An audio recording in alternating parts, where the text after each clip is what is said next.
Shalom, terima kasih sudah meluangkan waktu sejenak di tengah kesibukan Anda untuk duduk mendengarkan serta merenungkan kebenaran firman Tuhan.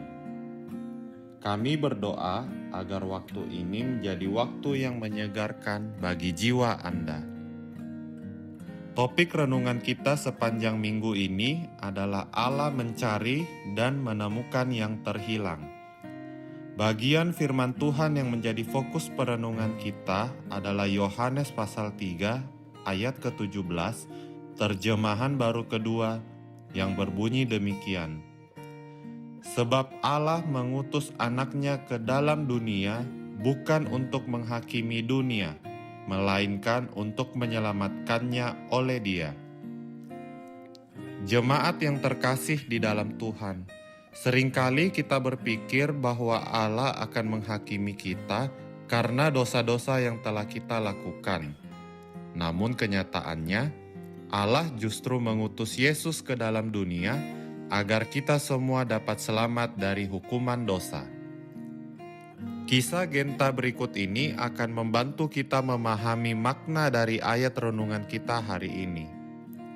Suatu sore saat sedang bermain bola di dalam rumah, tanpa sengaja Genta memecahkan guci kesayangan Mama. Genta sangat ketakutan, sebab guci itu adalah oleh-oleh paman dari Polandia. Genta berpikir Mama pasti akan memarahinya, bahkan mungkin menghukumnya. Akan tetapi, ketika Genta memberitahu Mama pada malam harinya, Mama malah merangkul Genta dan berkata, "Tidak apa-apa Genta, Mama tahu Genta tidak sengaja. Lain kali, kalau mau main bola, Genta main di halaman ya." Genta mengangguk lalu mengucapkan terima kasih kepada Mama. Hati Genta yang tadinya diliputi ketakutan berubah menjadi lega dan damai. Apa yang dilakukan Mama Genta sama persis dengan yang dilakukan oleh Allah. Alih-alih menghukum Genta yang telah memecahkan guci kesayangannya, Mama Genta memilih untuk memaafkan anaknya. Begitu juga yang dilakukan oleh Allah.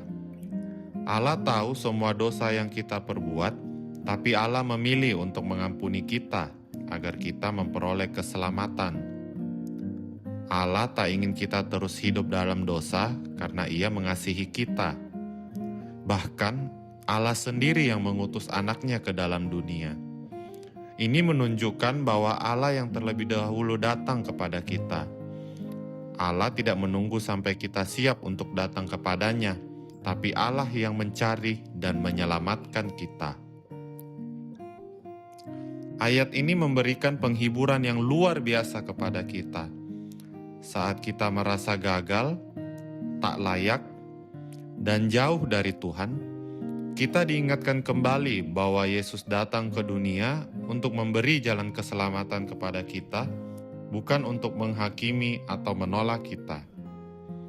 Lewat ayat ini juga, kita dipanggil untuk menyatakan keselamatan itu kepada sesama dengan tindakan nyata, seperti mengasihi semua orang tanpa membeda-bedakan, memaafkan mereka yang bersalah, dan merangkul mereka yang terabaikan.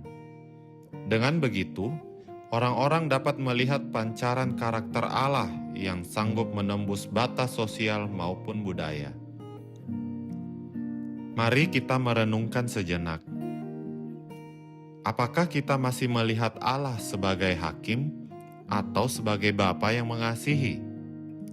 Dalam situasi apakah kita bisa memilih kasih daripada menghakimi? Mari kita berdoa. Terima kasih Tuhan, karena Engkau tidak menyerah atas hidup kami, walau kami penuh dengan dosa. Terima kasih karena Engkau selalu mencari kami, bahkan ketika kami hilang.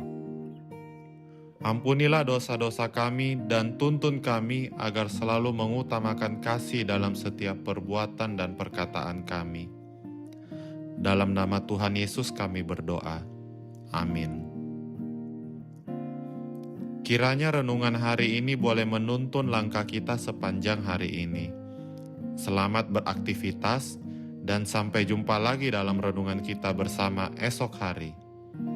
Tuhan Yesus memberkati.